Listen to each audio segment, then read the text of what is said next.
Glitch Tech. Now today I was trying to render a video I prepared and I got this error right here by using DaVinci Resolve.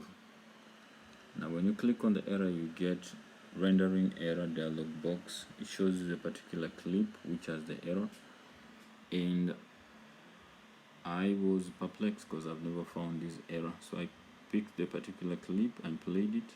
Right at the end I get this media offline error. It's not the whole clip but part of it just at the end.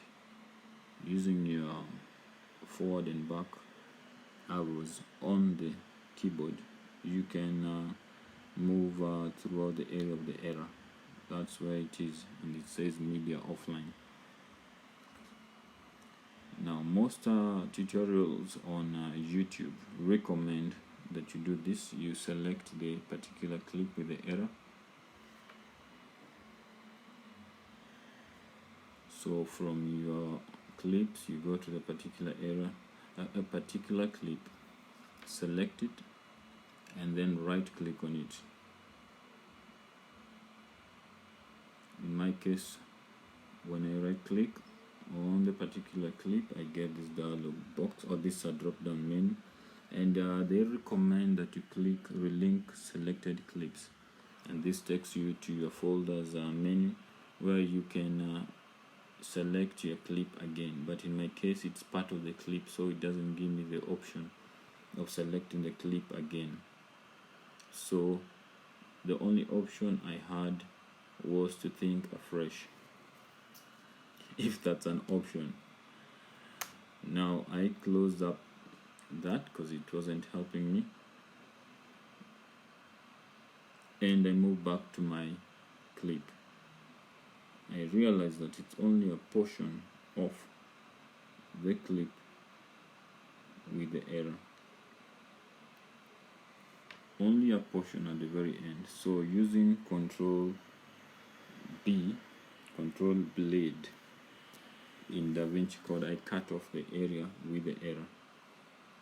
And remember, you have to do this because you cannot delete the audio portion. If your audio portion is perfect, you cannot delete the audio portion. So if you move back a few millimeters, you will find out that you have the same audio portion, the same video portion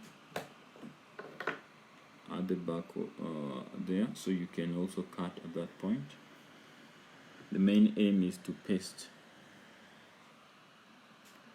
the exact size of the video portion to the area with the error,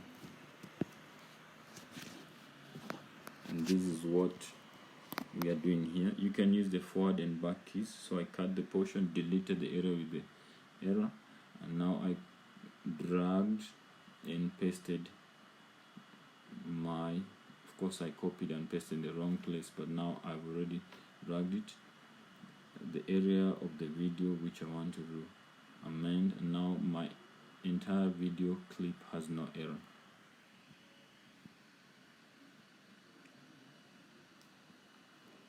The selected clip is now perfect.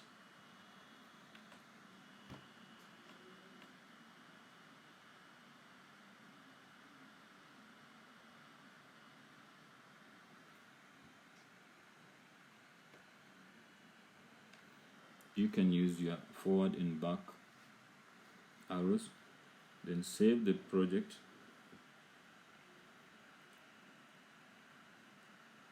Once this is saved, now you can go back to rendering. Click your deliver. Of course, this is the previous error we had, and if you click on it again, you can see a dialog box pop up with the previous error, rendering error, with the exact clip name which are the problem. So we close that and close the other error, and now we prepare our video fresh, put all the settings that we need, and click add to rendering queue. Because we are saving with the same name, we click replace, yes, then render all. Now let's see if our video will stop at the affected clip. I will not bore you with the rendering process. some videos it may take hours. So I fast forwarded this area, this portion. Again, I have to remind you that you cannot do this to both the audio and the video portion of your project, because it's only the video portion which has the problem. So if you have recorded your audio separately, you cannot amend that on the audio portion too. So that's why in this case you've only picked the video portion and cut off the area with the error and pasted a new portion on in its place. And here our rendering is complete, 100% completed. And to check how our project has come out, we go to the desktop where it was saved and play the video. If you want to know where this video is, in YouTube, I'll paste a link down in the description below. That's my previous video, and that's how you do it. If you like this, click the like and subscribe to Rich Tech. Once again, thanks for watching.